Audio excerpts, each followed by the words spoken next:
Alrighty. So today is the February 8th. It is Monday, and this is the evening section of LLM2 for those who are watching on YouTube. Okay, so the morning class sort of sets the time of what we're going to do, and I had planned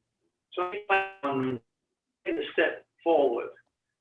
This is a slightly bigger class, and it turned out that we had a really good conversation this morning actually, and it's uploaded, so you can watch it if you want. You know, you sort of get you can double dip. Like you could actually take two classes at a time because of the YouTube channel, and some of the information that I cover in the morning, you know, that I sort of adjust in the evening, and you can watch the if you want.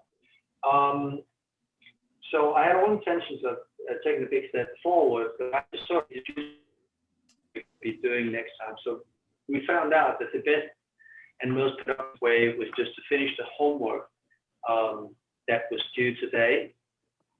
Go through all the exercises. I have all the keys up there. A little.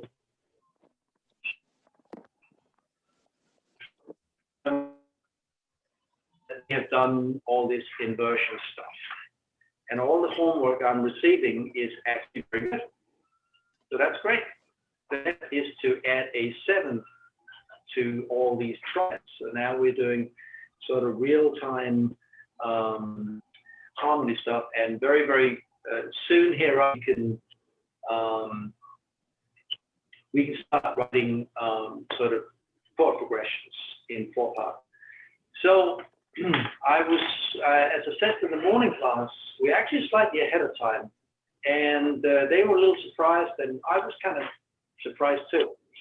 And then I remember that actually the first week we had double dip of music theory because Professor Carlos was still bedridden with. So that means that we're slightly ahead. And that means that when we've done this today, I actually don't need to give you any more homework of this sort here. You know, so Monday we will start a new session, and we will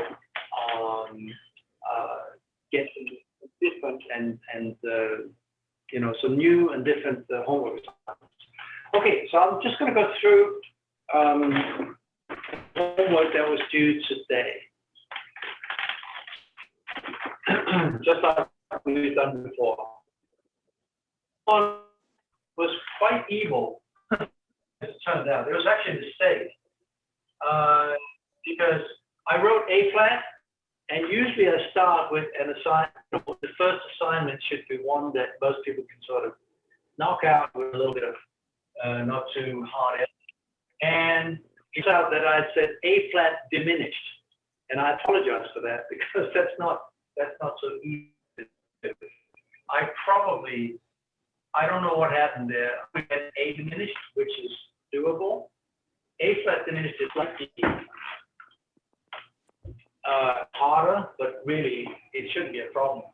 So I'm going to go through that. And anyway, I think what I did do, yes, I probably did mean A diminished because the note I did give you was C, and that's wrong. So if you could make it fit, it's because I made a mistake, which I found out this morning. So the diminishment was clearly not meant to be. But we can do it, can't we? Huh?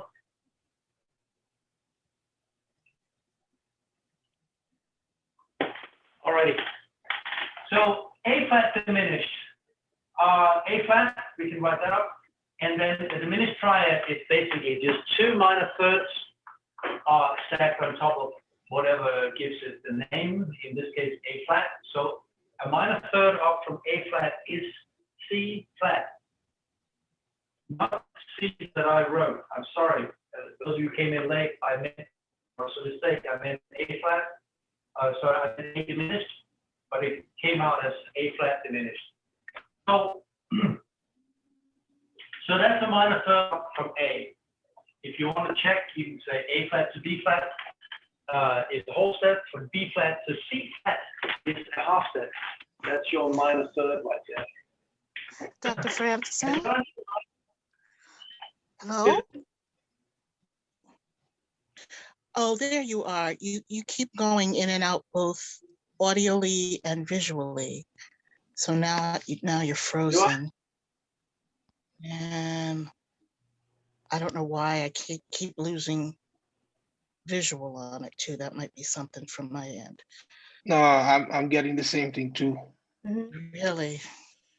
Yeah. Mm. Sorry Okay. about that. No, I don't know what it is.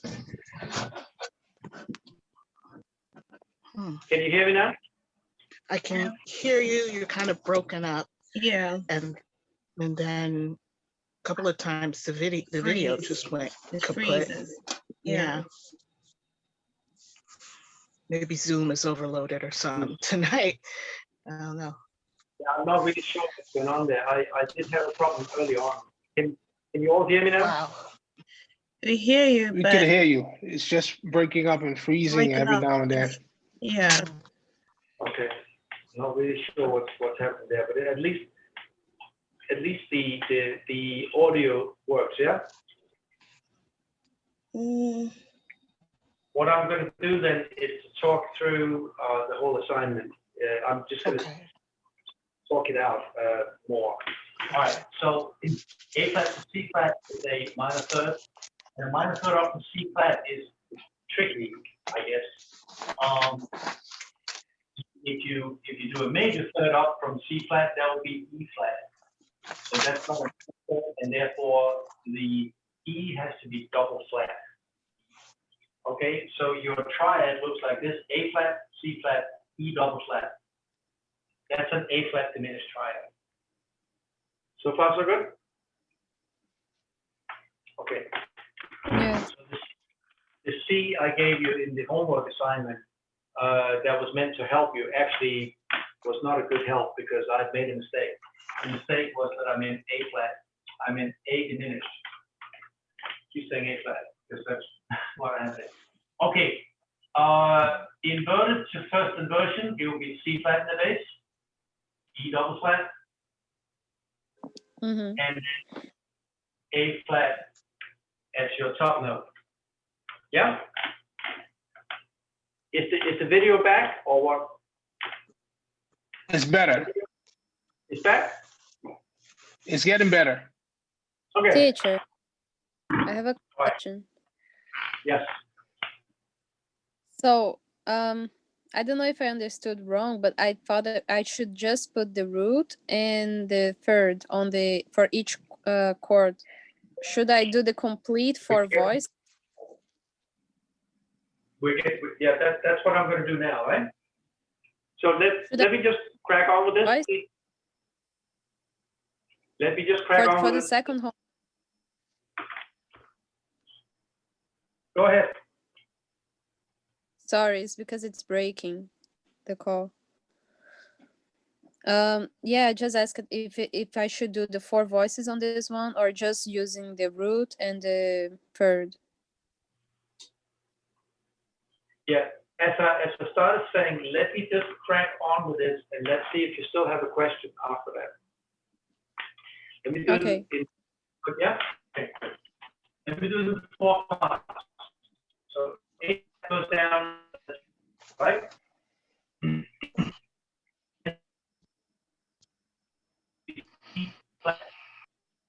Yeah. Gone. And so A flat, C flat, and then you can put, let's say, E flat, you can put, and then you double the root, which would be A flat. That would be your, that's how it looks in 4 parts.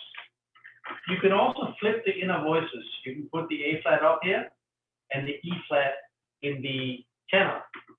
That's it. I mean, both of those are good. It doesn't really matter.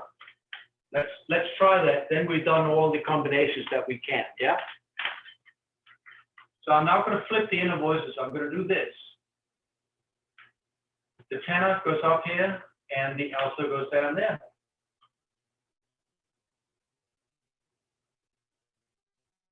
Okay. So that was the tenor note before, that becomes the alto now. I'm going to put my E double flat. Oops. I'm going to put that now in my tenor. You with me so far? It's really hard, Professor. We could barely hear you, and then you keep freezing.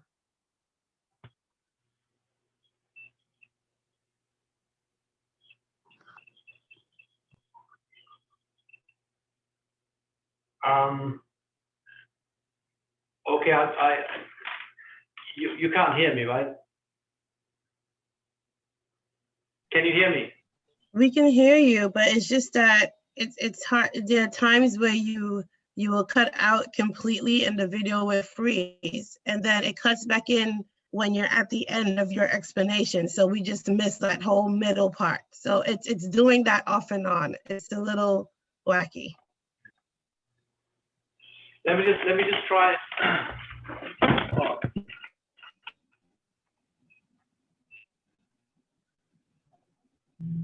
See, now you let me just try another. Let me.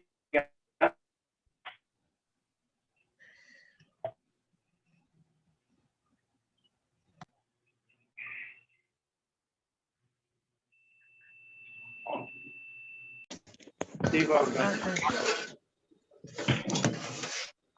I'm just doing it off my phone. Actually, that seems to be working better than my hotspot.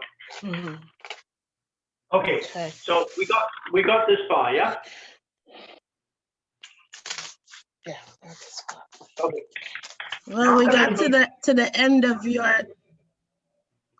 We got to the end of what you were discussing it, but it came in at the end of that part. Okay. So what I was saying is that I can flip the inner voices here. That's what I started doing. You know, that I can have the E flat or E double flat. I can have that here, and I can have the. It doesn't really matter. This is a good voicing, but it's not the only solution that is possible.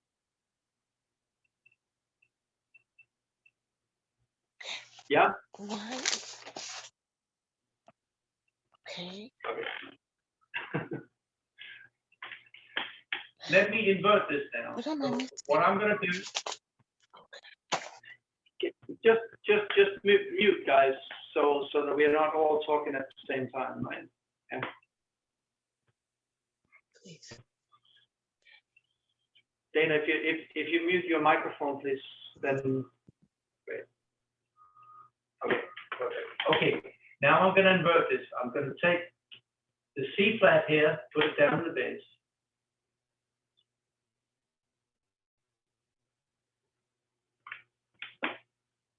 And I'm gonna take the A flat and put it up here.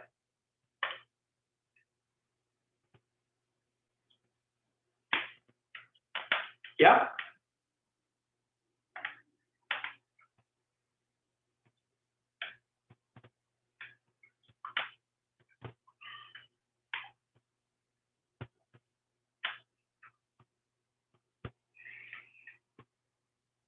I double the root.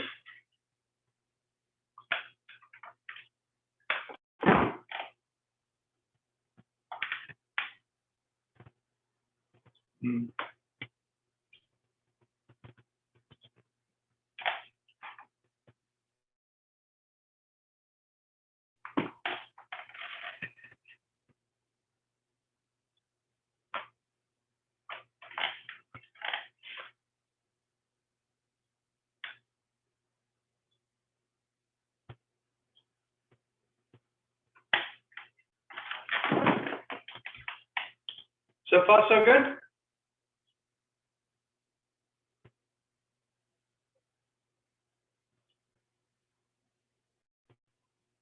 Just give me a thumbs up. I mean, because I can't.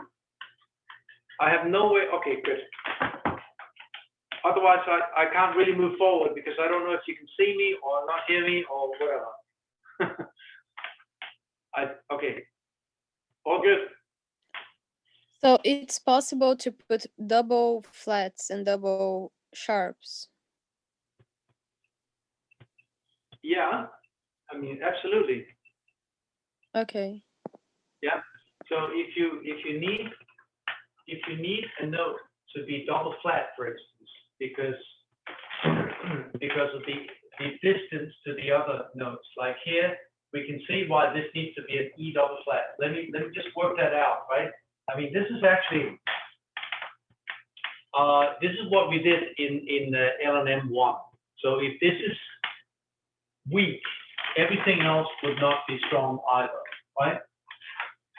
But here, A flat diminished. So you're with me that A flat diminished would be A flat and then 2 minor thirds on top of that, right? Okay. Yeah, Audrey, you're with me on that, right? Yes. Okay, because that's a must. Okay.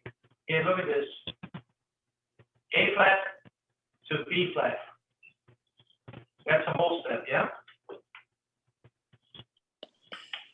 B flat to C flat is a half step.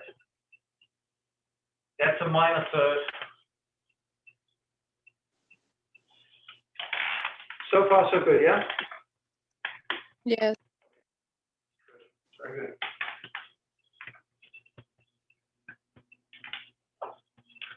So that means from A flat to C flat, that's my minor third. Now we're going another minor third up from C flat. From C flat to D flat. Yeah, that's a whole step. From D flat to E flat, that's also a whole step. But we have to create a half step here. So if this is a whole step, I need to, and you can't touch this one because otherwise you'll mess up the whole step here. Then I have to reduce this one by a half step. Now it's a half step. And that means this one here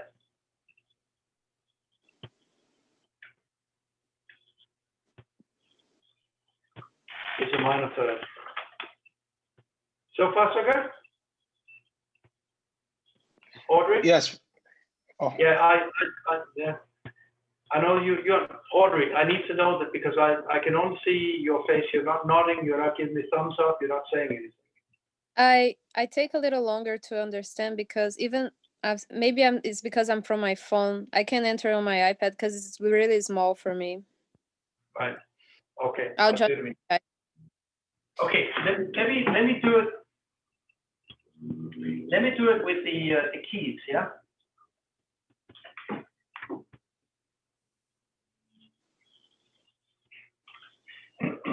So C flat would be this one here. That we also call that B. We also call that B, but in this case it's C flat. You see that? If I go a minor third up from here,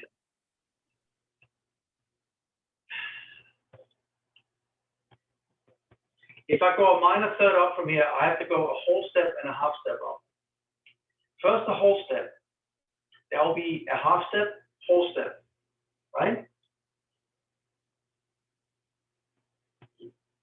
Yeah? Yes. Okay. Okay, very good. That's D flat. And then, so that's a whole step. And then if I go a half step up, it will be D. It will be this one here, but I have to spell it because I'm starting from C flat.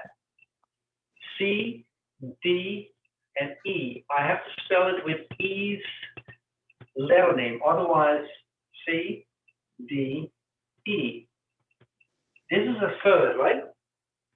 If I spell it as a D, that would only be a step, and therefore it will just, I mean, this one here is the same note as a D, but it has to sit 2 letter names away from where you started. Otherwise, it's not a third. Do you understand? Mm-hmm. So this is where we want, but we have to spell it with E. So that means E flat, E double flat.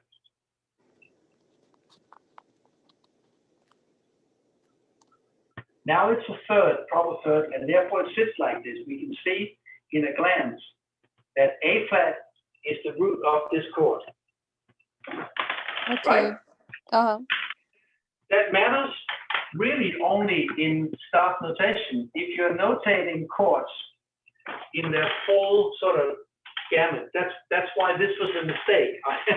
I didn't mean to do that. I meant to write A diminished. It came out as A flat because I don't have a teaching assistant to go over these things for me, right? I mean, you know, I'm the, you know, I'm my own editor. But right? But can we do A flat diminished? Of course we can. Yeah, it makes sense. It's for notation that you put double. Mm-hmm. Yeah. So this is a pile of thirds, and we can see very clearly that the bottom note is A flat, and therefore that's the root of the chord. Now, without a context, that may not make so much of a difference, really, you know. But in its proper context, it really makes a difference what we call a chord. Because if it's a 2 chord or 5 chord or whatever, that means that it's placed into a context of, and that tells you which scale you would, or which number of scales you can use as your target for improvisation. And therefore it matters in that sense, right? But I understand that this is a little bit atomized, in you know, sort of split apart. And right now, all we're concerned about is just learning how to invert the outer voices, the voice exchange. That's kind of our goal right now. And we're doing that via some pretty, you know, pretty hefty chords, if you like, because some of them need double sharps and double flats. But we can do that. It's all, you know, good because it reinforces our ability to spell chords. That's still a legitimate goal for learning, you know. All right.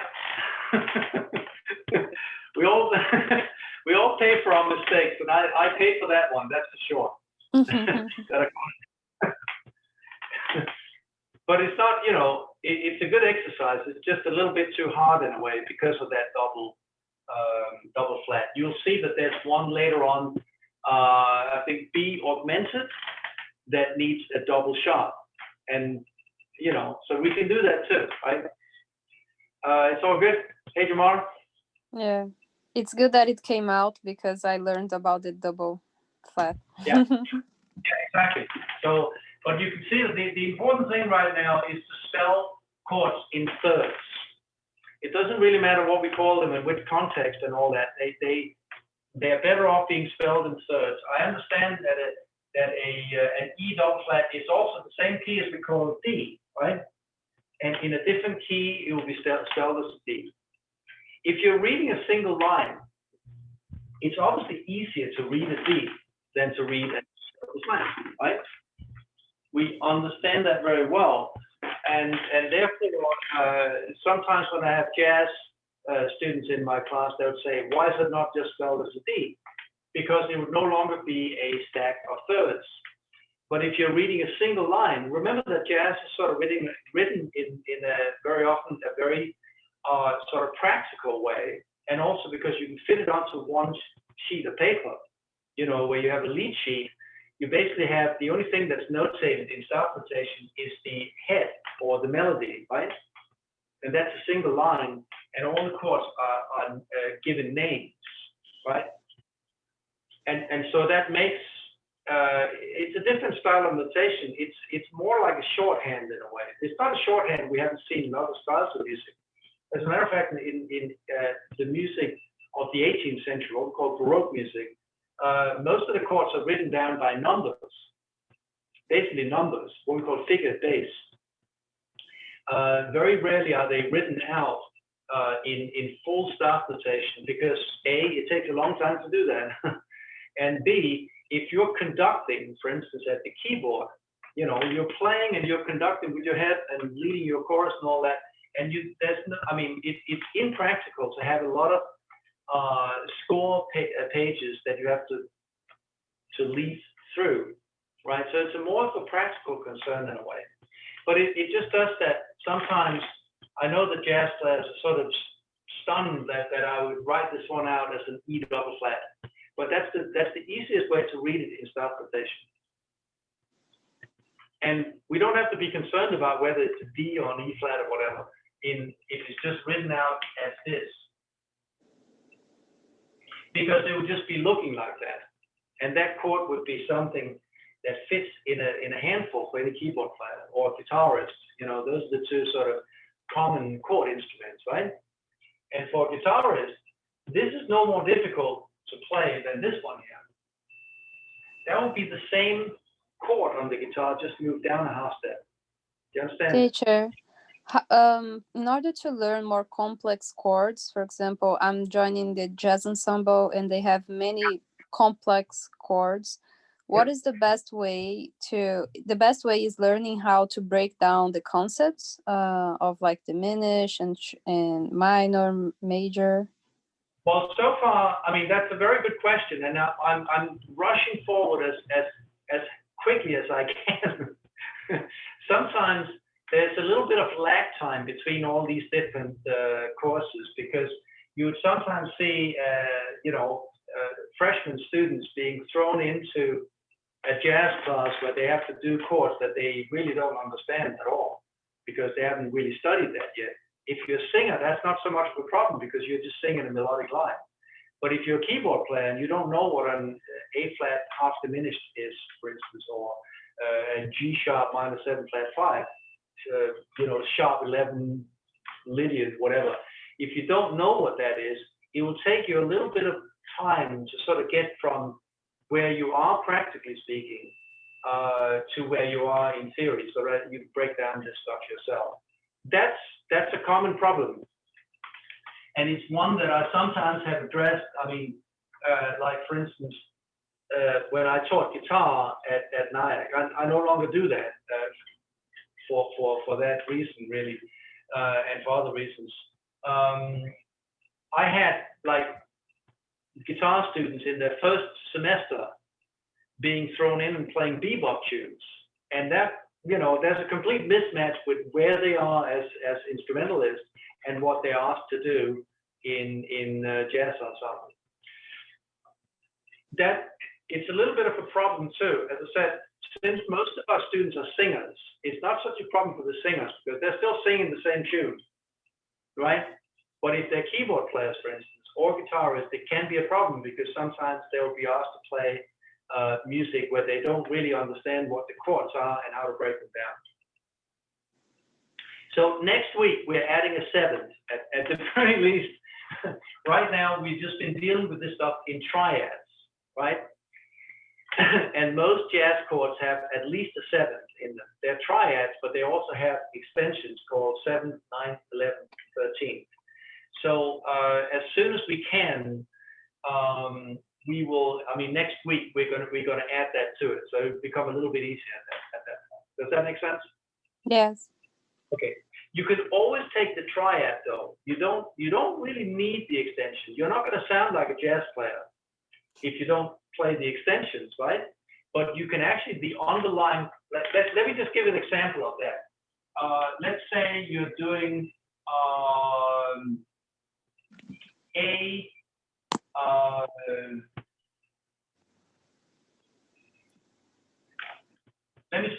let's say you're doing this one here. That's a triangle. So A major 7 with a flat 9. I mean that's just a made up chord, but that has at least 2 extensions. You can always play the A major triad because that's the foundation for the chord. If you're just doing this, here's your triad. I'll try to see if I can. There's your, right? Here are your extensions, right? You don't really need these two. You can still play that triad underneath it, because somebody else in the band will play those extensions.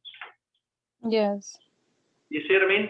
So it's not that unless you can decipher all of this stuff here, then you can't play jazz. I mean, maybe somebody will have you believe that. I don't think that's true. But then again, I'm not a jazz player. I don't think that jazz is sort of meant to exclude people who don't understand all the bits and parts of it. Right? That would be news to me. But you never know. What I'm saying as a teacher is that if you can just, let's say you can just play the A, that's the only note you know. That's good enough. I mean, you can still participate in music making. That's nice to know. Right? Kind of Okay. cool. That chord was I Loves You Porgy. Yeah, you're I right. loves you, Porgy. Exactly. You're absolutely right. I was just, and that's even the right key. It's sometimes played in C as well.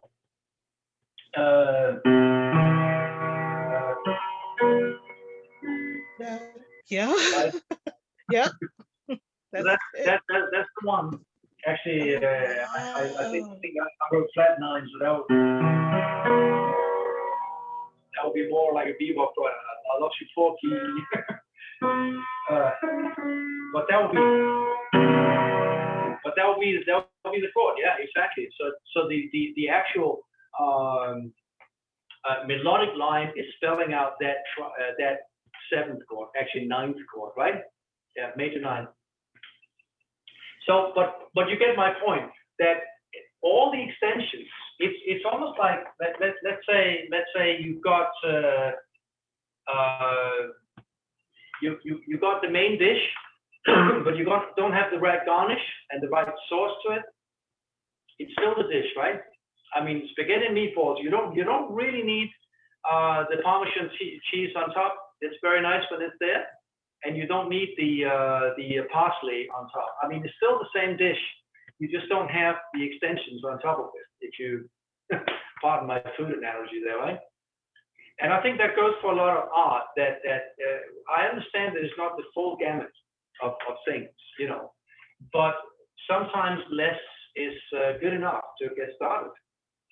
Remember that we're early in the semester, right? You know, like CUNY, for instance, started last week. You know, and we just started a little bit earlier. So this is still like the third week into the semester. We're still early in the semester, right? And we'll catch up. Next week, there's going to be more of a cohesion between what you're asked to do in jazz ensemble and being able to break these chords down and what you're learning here. Because my concern is not just learning how to spell chords. We actually did that pretty well last semester, right? And people could do that.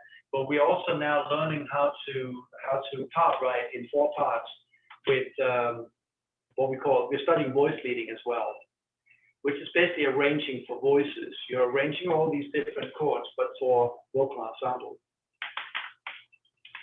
Because that's a skill set that you can actually get a job on. Okay, so I think that's a worthy pursuit. The next one is B flat. Good old B flat. Now we're back in home territory here, right? Actually, just put that down an octave, so that I don't have to stretch. B flat, major third on top of B flat would be D. Verify that by saying from B flat to C, whole step, C to D, whole step. That's a major third. Then a minor third up from D, D to E, whole step, E to F is a half step. So far, so good? Good. Now I'm inverting that. B, F, and B flat. So this would be B flat. This would be B flat / D. That's our sort of our note material. In 4 parts, it looks something like this. B flat could be down here, could also be up here, but that's as good a B flat as anyone else. D goes up here. You could also write it down here, but again, this creates some space so that we can move around a bit. Then I have a choice. I can either put the F here, and in which case the other B flat goes here, or I can flip them around. let me do that.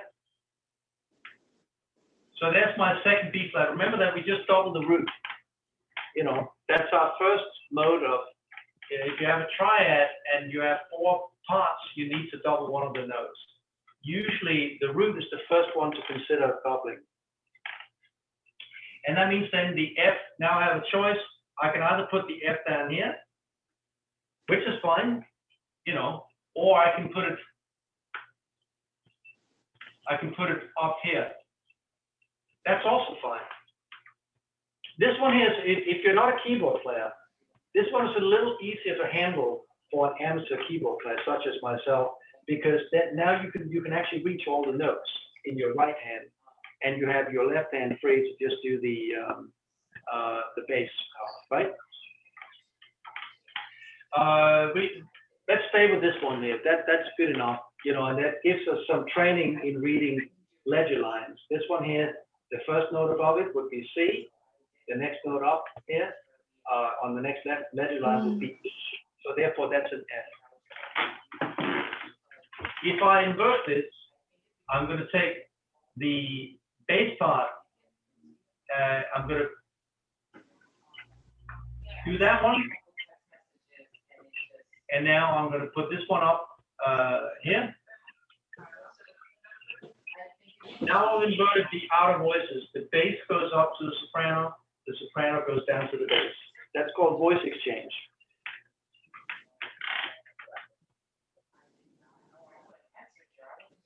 And in the process, I think Audrey, your microphone is still on. In the process, I've inverted the chord. This one has a B flat major, and this one has a B flat major over D, because I've got D in the bass now. This one here, I'm simply just going to import that and say, okay, I've now doubled my B flat. And I'm going to take this one as well and leave it over here as well. Mhm. Capiche? Capiche. So, Professor, I have a question. Yeah, sure. So you're saying that we're just doing the ledger lines just for spelling purposes, just to get used to it, right? But it doesn't necessarily have to be that way. No, it doesn't have to be that way.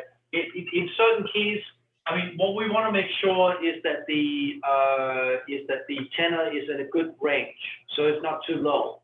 Because the tenors can, male voice, actually female voices do too, but male voices in particular have an extra gear upward.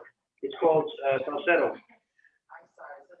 You know, it's not a strong register, but it's a very clean, it blends really well, actually, you know. Whereas if you have a low tenor, there's a certain natural limit to how low a tenor can actually sing. Do you understand what I mean? You can't sing lower than your vocal cords allow you to do. So that's the problem. So it's better for a tenor to be too high than too low. They can sing down here. I mean, let's say if I did this, right? Audrey, you got your microphone on still? So mute your mic, Audrey, please. Okay, cool, very good. I can do that too. This is just as correct. Right? So both versions are fine. And you say, oh, there are only 3 notes here. They're actually 4, because there are 4 parts. 1, 2, 3, and 4. This one here, both the altos and the sopranos are singing that note. So you have 4 groups singing that note. That's what matters. What we have to look at the stems and how the distribution of voices. We still have the full chorus here, and you know, in this case, we just doubled. This note here is doubled at the alto, right? I mean, it's still doubled here and it's still the root of the chord, because this is the only note from which we can stack all the other ones in thirds, right? The only way that this one here stacks is like this: B flat, D, and F. So therefore, B flat is the root of that chord. So far, so good? Okay, we're just hammering this in so it really sticks, you know. But as I said, 2 weeks into the semester, we're doing pretty well. You know, we had people who are only joining around this time for the first time in the semester because they had problems with their registration and/or financial aid and other things. So we're not doing badly. Trust me, we're actually doing very well.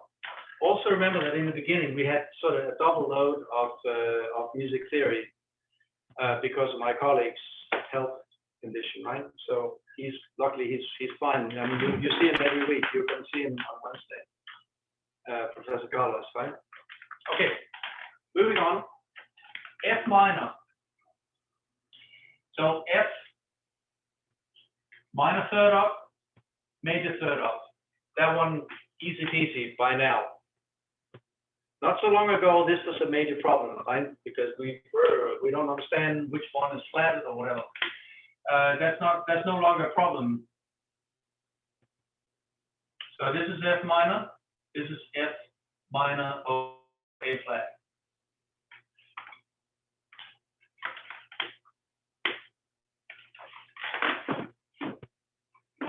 Okay. In 4 parts. I'm going to take this one first, right? F, for instance, I'm taking the chordal third, putting it on top. I'm now saying, okay, so F, A flat gone, C. I'm going to put that here. I could also put it in the alto, but I'm just choosing to put it here, and that means that the note I have to double is the F. And that goes in right there. It's a good idea when you write this up to add the stems as soon as you can, because then you know that nothing is going to go above this one. You're not tempted to say, oh, I can stick a C in here, right? Then all of a sudden you changed everything. You sort of messed up what you're just creating. So it's a good idea to write with the stems as soon as you can. Assign the stems. And also, why am I writing in half notes, you know, with open note heads? Some teachers, for some bizarre reason that I don't understand, they insist that everything is written out with quarter notes, you know, or whatever. But at least that you fill in the note heads. If you're sitting in exam, for instance, and you do this, it's going to take you time to do. Right? It's going to take you even longer time to erase if you made a mistake. So therefore, if you're sitting an exam, let's say that lasts 3 or 4 hours, something like that, you're going to burn a lot of time by doing it this way. So don't do that. You know, if there's no rhythm involved, and very, very often there isn't. I mean, when there is, then it's a different matter altogether. But if you're just writing up, demonstrating that you understand how to spell chords and voice leading and all that, just use this as your default note value, because that works really well. It's just a good practical tip there, right? Okay. Now I'm going to invert this. I'm going to take the bass note here, the F. I'm going to project that up here. So now I've done that, right? Now I'm going to take the A flat and I'm going to project it down here. Voice exchange.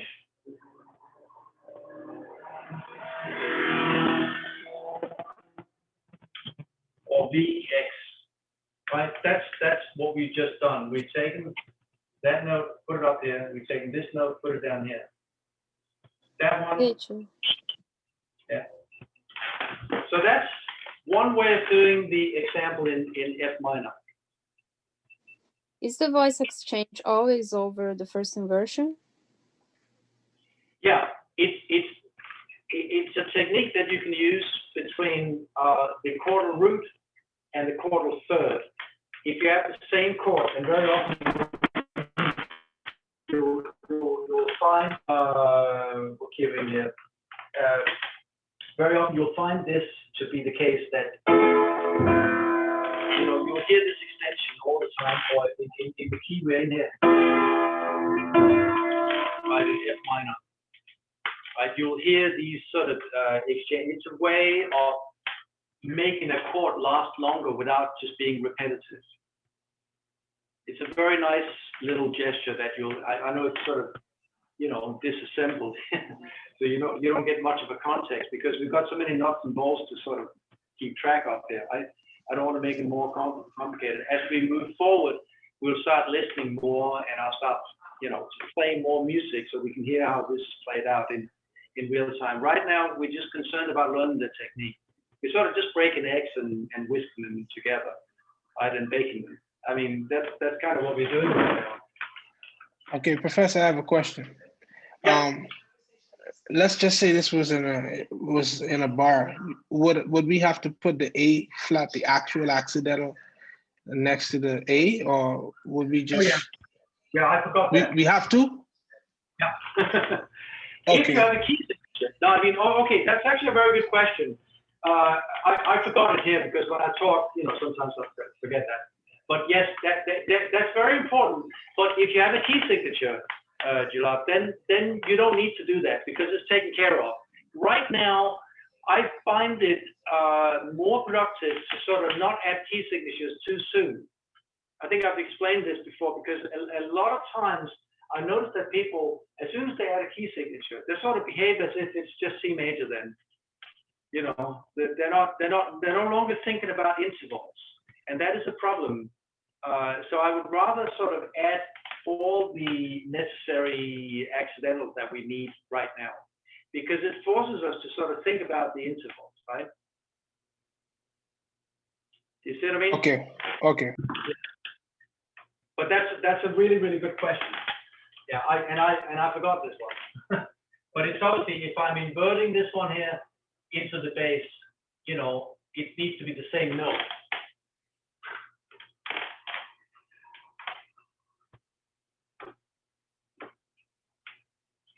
Okay, G augmented.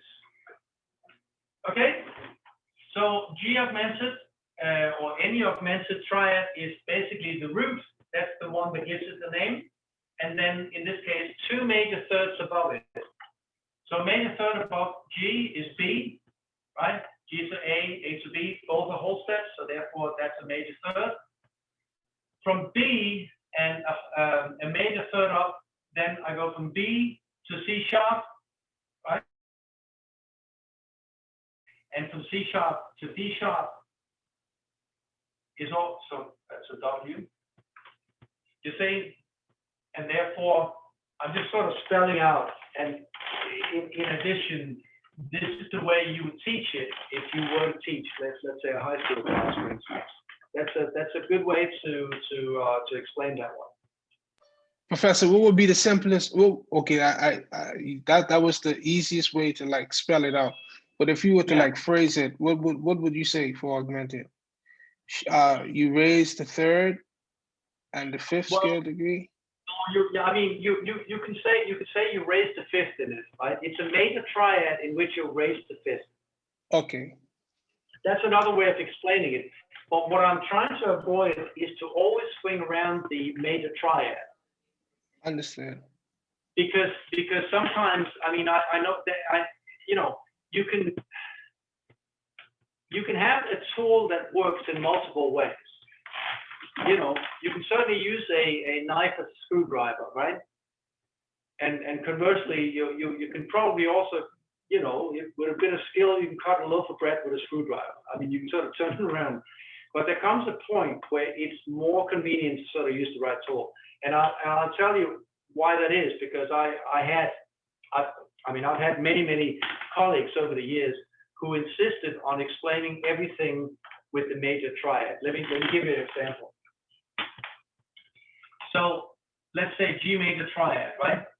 It's very easy to get from a major triad to an augmented triad because you simply just raise the roof on this one here. That's kind of your question here. But if you're trying to get to, let's say, G diminished, then you have a problem because if you say, okay, here's a G minor, so this is G major, right? And here's G minor. That's easy to explain because you will then say that a G minor triad is the same as a G major triad in which you lower the third in the chord. And if you then go one step further and say G diminished, here you say it's a G major triad in which you lower the third and the fifth. Now all of a sudden you have two calculations away from G. And I've likened this to, let's say, for instance, you're very, very good at finding addresses in Manhattan. But unfortunately, the only way you can find any address, or if you can find out how to go to any part of Manhattan, is to swing through Times Square. Then you have a real problem. Because let's say you're in Harlem and you want to find an address in Washington Heights, then it's completely stupid to go downtown to go uptown again, right? And that, you know, and that's kind of what we, you know, this method here, I understand that it works. And I understand that if you have no other tool, if you're in the bush and all you have is a knife, then that knife can serve you, it can do different things. I understand that. But it is better to sing intervallically. So let's say G major, right, would be a major third and a minor third. A G minor triad would be a minor third and a major third on top of G, right? And a G augmented would be two major thirds on top of G. And a G diminished would be two minor thirds on top of G. Now we're talking, because now you can say that, okay, in all these cases, I'm just measuring the quality or the size of the third, and it's either major or minor. Now you've got two tools that actually work in any circumstance that you care to think of. And as a teaching tool, if you teach your students that, the major third, the minor third, then you've got a tool that really, really works. A major third is 2 whole steps, a minor third is what we call at Niagara buck 50, right? So a step and a half, 1.5, and that works. You know, that it really does work. And so I try to reinforce this whenever I can. Okay, so here, back to matters at hand. This is my G augmented, yeah? Inverting that is a piece of cake because it's like inverting anything else. It doesn't really matter. I'm simply just going to put this one here up there and keep the two other notes. In 4 parts, same thing. You just have to find a way that really works for you. Let's say, for instance, I'm just going to start up here and say that's my G. So that's this one here. That goes, you know, I'm just putting that now in the bass clef. I'm taking the chordal third and doing that. And now I have a choice. I can either, I know I have to place another G and the D sharp that I haven't placed yet. I can either place the G sharp, the D sharp down here. That's an option, right? And then I can do this, but then I'm locked into position because when I move up to here, I can't do this again because this is parallel primes. That's a movement that will send you right back into undergraduate sort of remedial class again to the tune of $5,000, right? And we're trying to avoid that. We're trying to sort of just get our techniques down. So you can see that if you have nowhere to move, let's say I've done, let's say I had done this, right?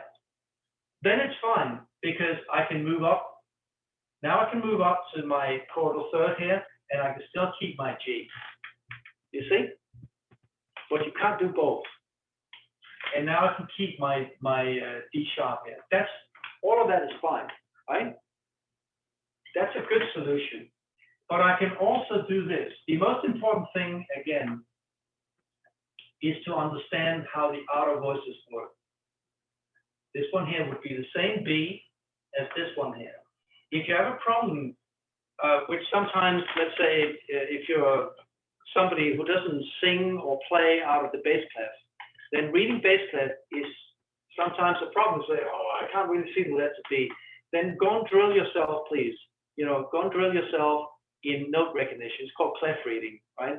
You can do that in any number of ways, and it pays off in the long run to do that.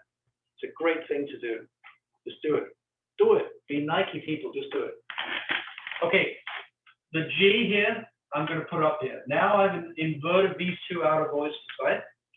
All I have to do is to see, okay, the G is gone, the B is accounted for, the D sharp, and that goes for this one too, right? These two are gone. The D sharp I haven't decided on yet. Let's say I decide to do it up here. D sharp, not a problem. I can carry that over here. That's not a problem. If I double the G, because I must double the root in both chords, I can do that here, and I can do that here. That's the simplest way to do it, really. But it's not the only way. You can also do it in different ways that are equally good. If you have your G up here, right? Let's say you choose to put that up there, then you can see that it's possible. That's a good solution. You're going to end with a very thin sound here, right? But that's fine if that's what you want, right? We're not really concerned about that right now. This is not composition for us. We understand that all we're doing is manipulating voices. We're just learning part writing, basically. That, I mean, I shouldn't say just learning, because that turns out to be really, really tough to do. I remember when I was in school, I went through quite a lot of education feeling that I was a complete dunce at this stuff here. I wasn't very good at it because I had no interest in it. You know, I just didn't see really the point until I did, and then I said, okay, I'm going to learn this now. You know, but it required a sort of a decision on my part to sort of really learn it, and then I really learned it. And I'm passing on these tools for you because it shouldn't be the kind of problem that it very often is for many students. I've seen and I've heard about, actually very recently, one of you recognized this story. I've really, really seen a lot of people have their music education destroyed because they're not very good at music theory. And that's a real shame, because it shouldn't be this is like anatomy. Let's say you're a healer. I mean, you know, I don't know if you're a surgeon. I guess you're some sort of healer too. You're just a professional one who's very good at it and who actually really make a difference because you have the tools to do it. But let's just say, for instance, you want to be a surgeon. You have the talent to do it. You just don't like anatomy very much. I'm sorry, but you can't be. They're not going to let you cut in a patient without understanding anatomy, for obvious reasons, right? I mean, it's pretty obvious. I mean, nobody's going to die if we write a wrong note here, right? You know, but it's a pity if it stops your music education from moving forward. And why not you? Why not you, good people here? Why not you teaching in a high school program and having a steady job doing this?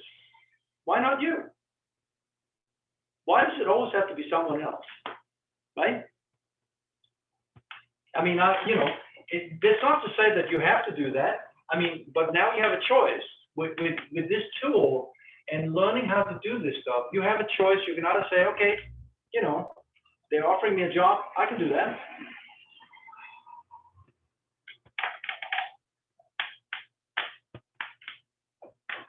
I mean, there are worse jobs out there, I tell you. All right, so C diminished. That would be C, and then 2 minor thirds above it. Or if you prefer, it's a C major triad in which you lower the third and the fifth.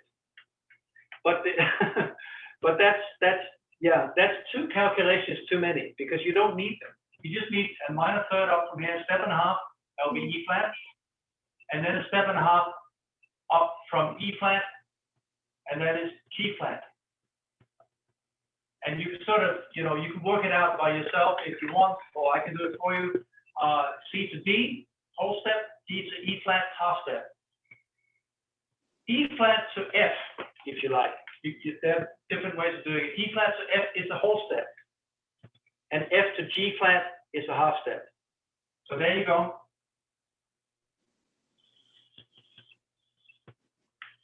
So that's C diminished, and that's C diminished over E flat.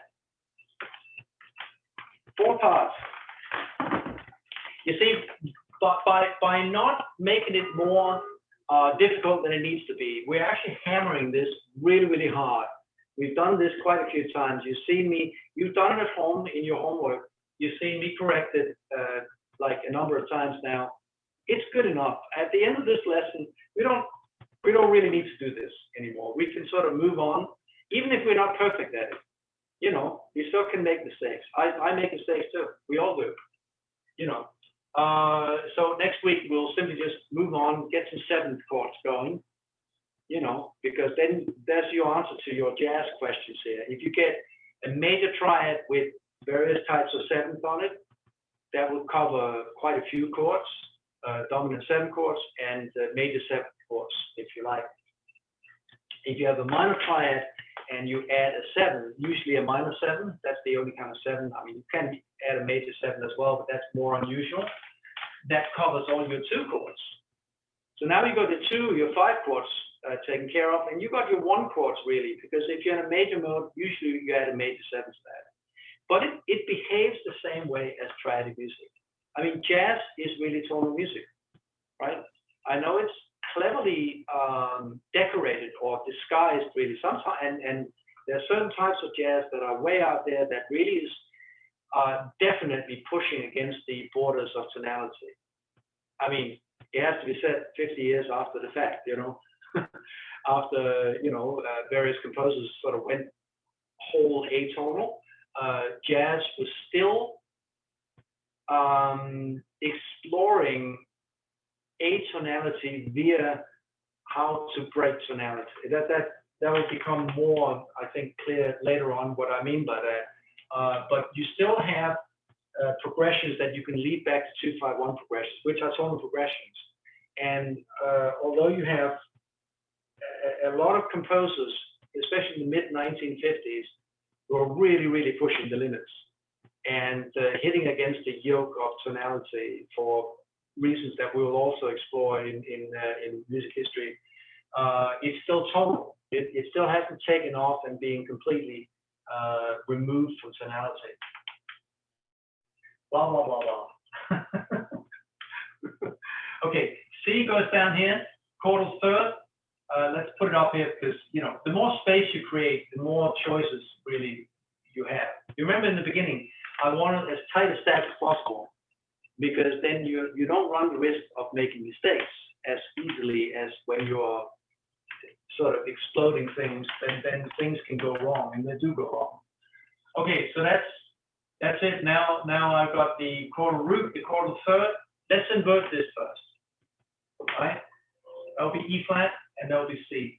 Okay, now I just have to place all the other notes. Let's do it the other way around, so we have a little distance between these two. Now I'm going to place the G here, and then I'm going to take my my root and double that up here, and that I can just transfer completely directly here. So that would be one solution. It's not the only solution, because I can flip the inner voices too.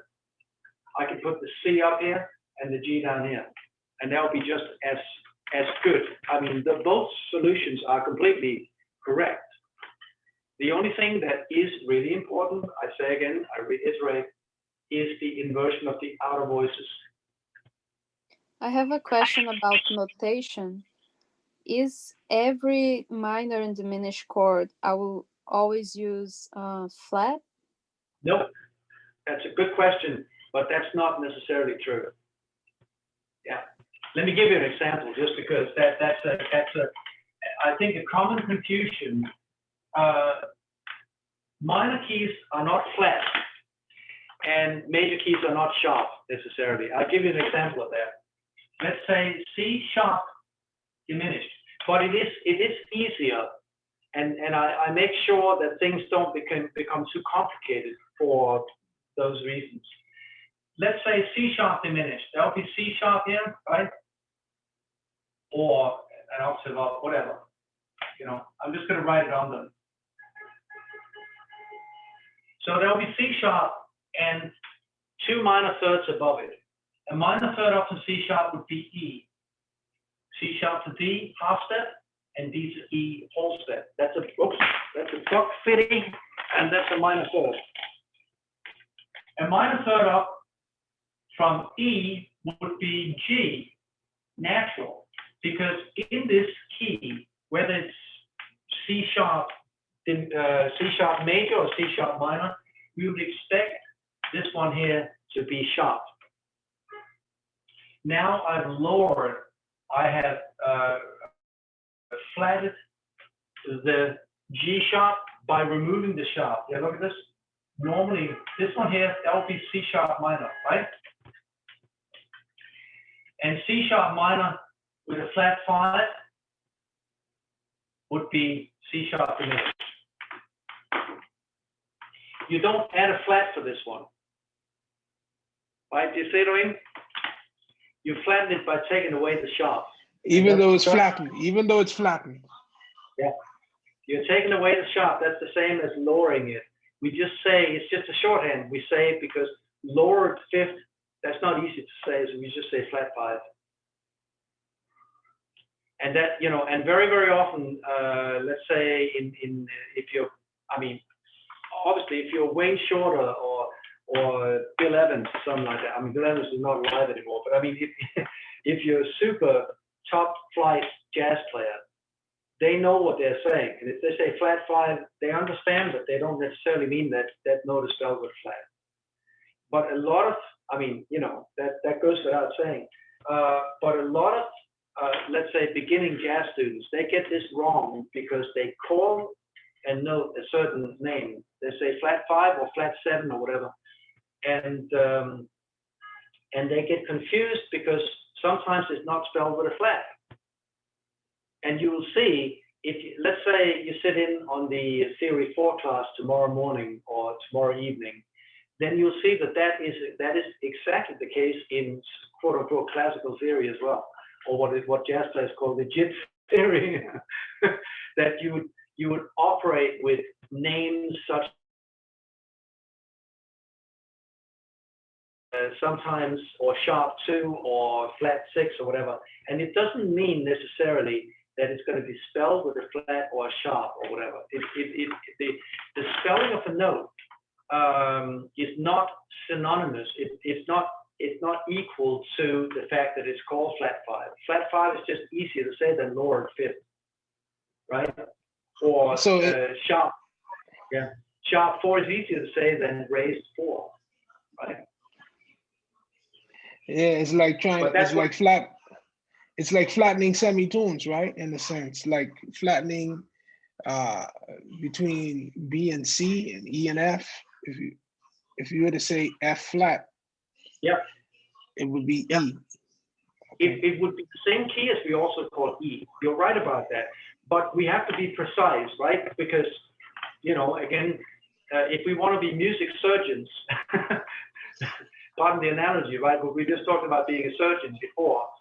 We have to know exactly the anatomy, and knowing that, okay, that kidney looks awfully similar to a spleen, right?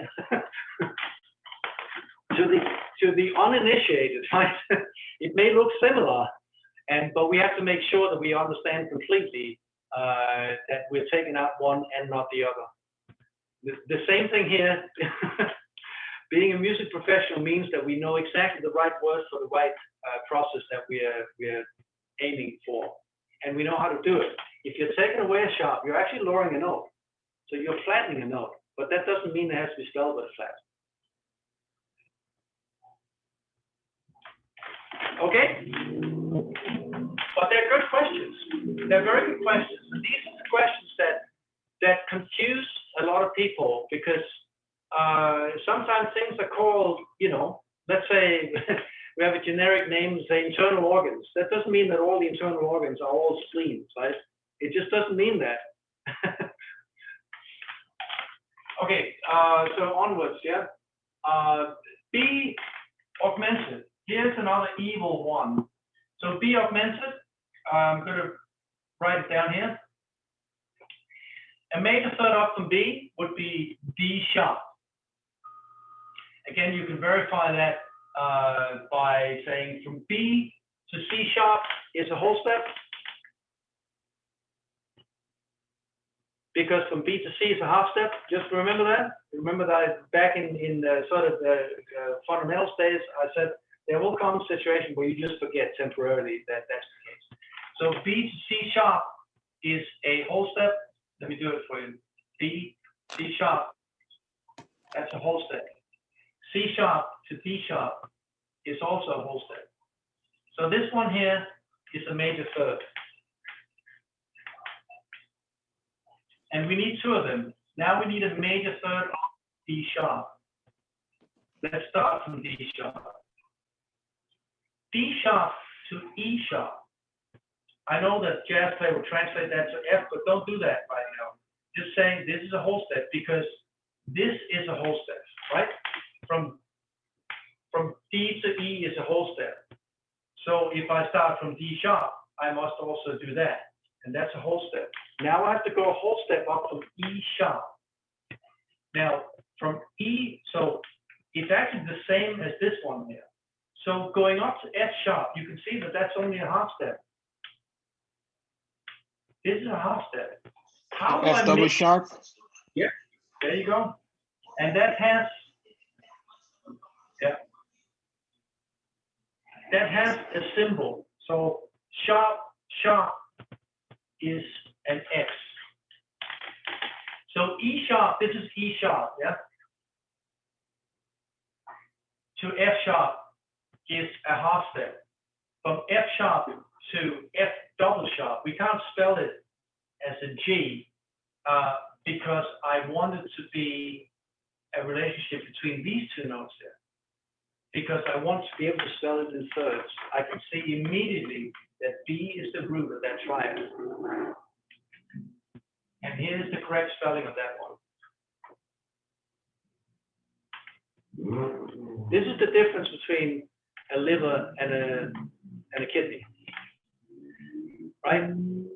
If you're a surgeon, you know your stuff. And you too, at the end of this course, this is only L&M 2, right? So we've got some other semesters to learn this stuff. At the end of L&M 5, I promise you, you will be surgeons too. And you can go out and teach this stuff if that's what you want to do.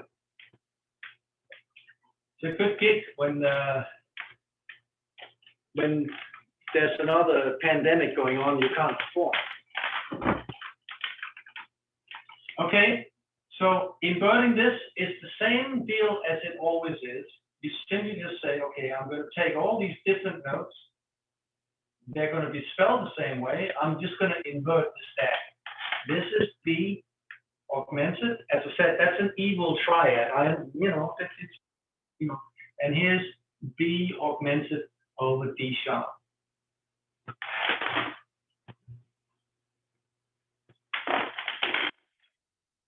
And in 4 parts, it would look like this. B goes down here. D sharp, say, goes up here or down there, whatever. But it's certainly a D sharp. So that's a quarter third. And then I invert these. I do the voice exchange, D sharp and B. Now I've inverted the outer voices. And all I need now is an F double sharp. And I can transfer this. And then I need to double the root. That will be B and D. Same thing here, B augmented in first inversion over D sharp. Like that. Or I can flip the inner voices. Both are possible. You can always flip the inner voices. As a matter of fact, when you get in trouble with part writing, when you have parallel fifths or parallel octaves, whatever, we'll get into that once you start writing progressions. The cure to all of that is to first write the outer voices so they make sense. So they go in contrary motion as much as possible, because that means that they're not going in the same direction and you're not going to have parallel anything.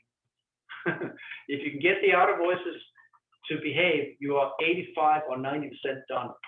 Because whenever you run into a problem, with the inner voices, the cure is almost always to flip them around. It's so And true. if I just was going to say that, Professor.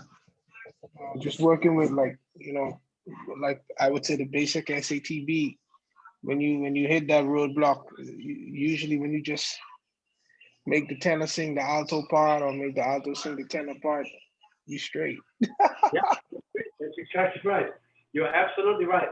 And it's amazing how simple the fix is if you've done it right. If you've done the outer voices right, and later on this semester, we're going to do some counterpoint. Basically, you have just the outer voices. So now you have two-part counterpoint. I mean, you can start with that. I just don't think it's, because I also want to cater for those who are in jazz ensemble, for instance. I want to get to the seventh chord, because the sooner you can build up this vocabulary and be able to break down these things, the sooner you can start to sort of interact with your fellow musicians. It's just that, unlike what most people might think, because I hear this all the time, and I've heard it for like 40 years, they think that classical music is very difficult and other types of music is very simple. First of all, that's not at all true. You really need to be a completely bona fide virtuoso to play bebop, for instance. But that's not simple in any kind of way. Bebop is simply not easy at all. It's a very bad place to start. So therefore, whenever I see some of my students coming in with, say, Donna Lee by Charlie Parker, and they got that in their first lessons in jazz ensemble, I'm saying there's something really wrong there, right? In terms of knowing the repertoire. I mean, I guess it could be done, but I mean, just to play the head of Donna Lee, you need to be a virtuoso on whatever instrument you're playing it on. Don't know if you know the tune, but it's really complex. Anything that has Charlie Parker or Dizzy Gillespie or John Coltrane or Billy Strayhorn or any of these cats, this is going to be really complex music. It's not a good place to start. And unlike, I think also what people assume, they sometimes think that if, let's say, a music teacher assigns something classical in the beginning for a student, they'll think, oh, they don't like jazz or whatever. It's not actually that necessarily. I mean, that could be the case, but it's not necessarily that. It's just that it's a lot easier to sing, or to, let's say, your keyboard player, to play some Clementi sonatina, because it's just a doody doody doody doody in the left hand and some melody on top of that. Try to play bossa nova, try to get the rhythm right of that in your first lesson. It's completely impossible, right? So we have to understand that pedagogically, there is no John Coltrane light. There just isn't. I mean, everything is difficult about it. The music is difficult. The culture around it requires some understanding for sure. And there are just any number of things that are very difficult about it. The harmony is difficult. Sometimes it's impossible to see how to improvise this stuff because you can't even see what the key is. Because, the chords are substituted, either third substitution, major or minor third substitutions, or tritonal substituted. You can't even see what the head is because some of these heads are phenomenally chromatic and they're impossible to sing. They're really not designed to be sung at all. They're not tunes as such, right? You see? So this stuff here, by comparison, is pretty easy. And let's say instead of assigning Donna Lee to be sung, if you sing Carry Me Ben, it's a lot easier. And that's usually why this is done, in the beginning. And then later on, when you have a little foundation, a little grounding, this is also easier to play on the keyboard, by the way. What you're doing with Professor Margaret, and hopefully this is going hand in hand. I understand that this looks complex because we got a double sharp or whatever. But I mean, the double sharp, that's just, from a practical standpoint, there's no difference. We're just learning to spell things the right way. Because later on, we can see movement. And you can write this up so it's very, very difficult to read. it's almost impossible to sight read if you're assigning a G here, an F double sharp here, an E flat here, etc., etc. You can really misspell this just like you can in English, right? I'll give you an example. What am I? It's probably an example that some of you have seen before. I don't know. Here is a good old English word, and we can see that this is not spelled in any logical kind of way. It really isn't. School. I mean, anyone who would just look at this would have to know a whole bunch of things about English to pronounce this the right way. School. No, it says Schul, doesn't it? Because it's actually a German word, it turns out, right? But here, that's more like it in a way. This is a cool way of spelling school. We can still understand that this word here is derived from this one. We're just getting rid of the H because it doesn't do anything. Just like in borrow, thank you very much. In America, we spell it like this. That's good enough because that's how we say it, right? We don't say borrow with O-U-G-H. What's up with that? And it's messed up, isn't it? I mean, seriously. So here, I can spell it like that too. Yeah. Yeah. Because we Or understand often is my favorite. Often. right. O-F-T-E-N. Huh? Yeah. Often. Yeah. Or Wednesday. I mean, as a foreigner, I've come across a billion examples, and I, sometimes you can't even get a good explanation for it from people who actually speak the language, right? I mean, I've now been here as long as you guys. Usually people just say, because I said so. That's what the teacher would say. Because I said so.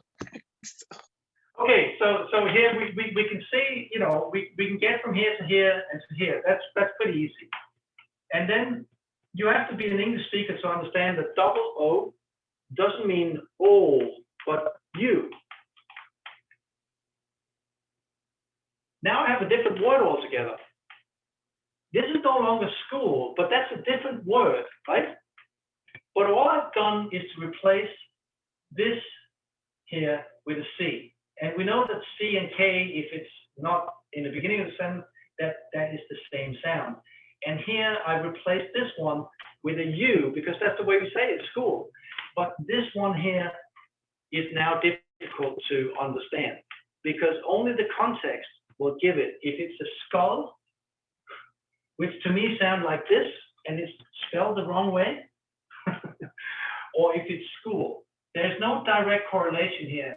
And likewise, in music, you can spell things in such a way that it becomes really impossible to read in staff notation. And that's when people say, oh, I don't read music. I mean, unless you, I was going to say, unless you put 2 dots on top of the U, right?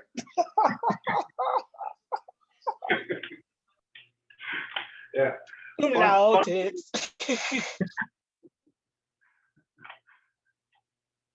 Anyway, my point is that you can make things really hard to read by doing a whole bunch of nonsense to it. If you don't know how to write it up, then it's difficult. It can become difficult to read. But if you only, let's say you only want to do things that you can do by ear, then you're limited to a certain extent. You can't really arrange hymns for mixed chorus because it's going to take you too long to rehearse it by ear. You have to find a more efficient way to sort of give people their parts to go home and learn it, right? As a single line. Remember that if you're singing, you're just singing a single line. But when you're coming to rehearsal, you actually, I mean, you know this from chorale and from multiple settings, if you're a singer. You come to the setting and then your part blends with all these other parts, right? And all of a sudden you've got a whole bunch of colors available. Like you can do settings for barbershop quartet. That's a very rich sort of tapestry of voices. I know that that's very often improvised. But if you want to write down a particular arrangement in that style, you know, you can do that. or you can buy them and you can rehearse them and you can sound in the first rehearsal pretty decent if people come and they've learned their parts. Right? So it just opens up a whole plethora of new work possibilities. First of all, you can do different types of music. Secondly, you can also record, because if you think they're going to let you into a recording studio at $1,000 or $2,000 an hour, and you first have to learn it by ear, think again. The only people who are working in those circumstances are people, first of all, they make plenty good money actually, right? If you're doing jingles and all that, the requirement is that you have to be able to read music pretty well, but then you can get a hold of this kind of music. In the church world, the higher up you go in the hierarchy, the more arranged music you're going to find, and the more reading you're going to find. And if you go to the gospel scene, for instance, if you're in the backup band, if you're a keyboard player, if you can't read, then there's a problem. You can start your own garage band and play gospel music in your garage, but you're not going to make much money on that. But if you want to join an outfit that's already professional, where you have any number of, say a brass section and all that, they're all readers, right? They all read, and they all read really, really well. I mean, ask Terry Green. He's one heck of a reader, I have to say. I remember when we did In the Heights. I mean, Terry's I love Terry. He's fantastic. He's a great musician. He's a great guy too. I really love the guy. When we did In the Heights, and that's why we hired him, in fact, because he's not only a great musician, also a really great teacher. The first rehearsal for In the Heights, he came in and he brought a number of horns with him in different clefs. I mean, different keys, right? I mean, horn in F, bassoon in B flat or whatever. And he didn't have any of the music because the band leader had that. And I said, okay, so what are we doing? Are we doing in F? Are we doing in B flat? Well, I also brought this little clarino in C or whatever. And said, well, we're just going to try it out and see what works best. And he was reading all these parts. I mean, straight up, and it sounded perfect right from the get-go. I was blown away because but horn players do that. I mean, brass players are notoriously great readers. They're fantastic at that. Keyboard players also. Guitarists not so much. The guitar is a very difficult instrument to read on, especially staff notation. That's really difficult on the guitar. Reading heads is also a problem because on the guitar you play an octave on the notation. So people always ask you to read up an octave. And that's a problem unless you spend your whole life doing that. Strumming a few chords, you can do that, but reading heads, that's a problem. In written out, I mean, if you think In the Heights is some sort of improvised gig, and you just know the tunes because you heard them before, think again. Everything is written out in excruciating detail. And right, not only is it difficult to read, but you also have in the middle of your score, say, switch to ukulele here, switch to banjo, switch to, requinto, whatever, all these different instruments that are the sound of that score. You have to be able to handle not just one string instrument, but all of them.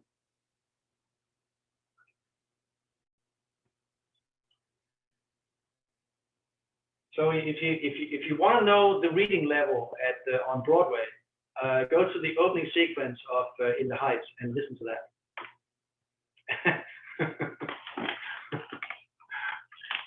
It ain't easy, I can tell you that. Okay, where are we up to here? All right, we done enough? Or what? Give me one that you're struggling with, maybe. Because I think we've done all the ones that were sort of easy, that required some effort to do, right? But it's the same principle. You understand? There's nothing that can intimidate us any longer. A augmented. Which one? A augmented. A augmented. A major third up, and a major third up again would be E sharp, not F, but E sharp. And we do the usual thing. We invert it here. And A up here. I could also put it, the whole thing down an octave. I'm just going to race through it, right? Because it would be the same as B augmented, just easier. Because we don't have a double sharp here. If I transpose this up, you can see actually, if I transpose this up by a whole step, this one here would be an F double sharp, right? Okay, in 4 parts, A goes down here. C sharp quarter third is up here. And I'm just going to do another A and then E sharp here. So that's A augmented, and A augmented over C sharp would be exactly what I just said. You get up to C sharp here, you make sure you put the right bass in. You put the A here, and you can already, and then transfer this one. Okay? Or you can flip the inner voices. That's also a possibility, right? Let me just do one more, because I remember, yeah, our, F and G, we don't need to do that, because that would be, you know, we've done that in one shape or form or another. But I'm going to do one that looks a little bit difficult as well. C flat. Right? I mean, this is the same as C, in which all the notes have been lowered by half steps. There's just nothing to it, really, right? So C, E flat, and G. So if that's a C major triad, that no one has a problem with that. And that means that we are keeping all the proportions the same. We just lowered everything. So let's say major third, minor third, right? Let's say that's a C major triad. Now it's a C flat major triad, right? We have to think logically here. We don't need to think, oh, that's very intimidating, and I'm now in the key signature of 7 flats. That's the wrong way of going about it. So don't do that. If I invert it, it will be just like that. Now it's inverted, yeah? And in 4 parts, it's, you know, like this, for instance. I'm going to put the G in here, and then like that. That's one voicing. And now I'm going to do the outer voices. So I'm going to keep the G here, and I'm going to double. So basically, this is like C major, in which everything is been lowered by half steps. It looks difficult, but it isn't. And I think we should all just start by saying, I can do it. If there's any sort of meaning to this madness, it is, the take-home message is that there's nothing that can intimidate us. That's number 1. 2, we can do it. We just have to take our time and do it sort of step by step, and see there are no hard keys. Conversely, there are no easy keys either, right? But because they all behave the same way, and they're all based on understanding the patterns. You know, there's nothing esoteric about music theory. If it's made to be esoteric, it's because it's done wrong, in my opinion. But that's just, you know, I'm a performing musician. I'm not impressed by music theory in and of itself. I think it's immensely helpful to be able to understand what's in the score and all that. That turned out, in my case, to become this sort of most important tool that I had in my arsenal as a performing musician, that I no longer needed somebody's opinion about how a phrase should be crafted, because, you know, you can do it whichever way, but if your argument is, that's the way I do it because I do it that way, then that's not good enough. It's like bad parenting. Do that because I told you so. I mean, no child is ever going to listen to that, of course, right? It's an insult, isn't it? You know, I understand that there are certain situations, if your child is about to run out in front of a truck, right, that there comes a point where you say, I don't have time to explain this, you just have to stop right now. But for teaching music or for teaching many other things, it's not good enough to say, this is the way I do it, I don't know why I do it, but I just do it that way. Or even worse, this is the way it is done. The culture dictates that we just do it this way. There's no rhyme or reason behind it. I wanted, as a teacher, I wanted to be able to say to my students, here are your choices. right? You can do it this way, you can do it that way, or you can do it a completely way that you made up and bring it in, and then we can discuss why or why not that may be a good solution or not so good solution. You will always find more choices the more you know. More good choices.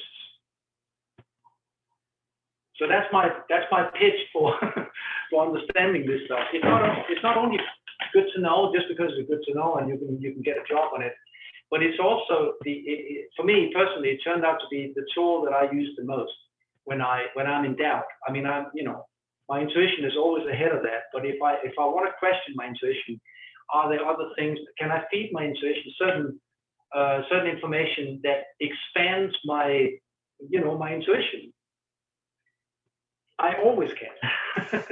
Because it's intellectual ambidexterity is what somebody once called it. That's a very, I'm going to steal that one day now. Yeah, help yourself. That's a great. You had another good one you sent to me. I can't remember what it was, but I just said, this girl really gets it. Ambidexterity, intellectual ambidexterity. I will steal that. That's good. I'm going to take it too. Yeah. Good stuff. Okay, I think we've done enough. No new homework. I mean, let's say you came in late and you're still uncertain about this, just fire off some of the old, because you've got like at least 30 examples that you can draw from. But the principle of understanding this is what we're looking for. Next week, we're going to hammer 7th chords, and that will satisfy, in a very short span of time, the jazzers among you who are thrown into Donnelly in your first class. Good luck with that. but that should work hand in hand, and hopefully you'll get some keyboard skill in inverting this stuff here and being able to do that. Okay? So fret not. Go forward saying there are no hotkeys. I can do it. And yeah, that's it, basically. Okay? Thank you. Yeah. Thank you. Okay. Good. Thank you, Professor. Have a great night, everybody. Audrey, Good night, everybody. yes, thank you. Good night. Audrey? Hi.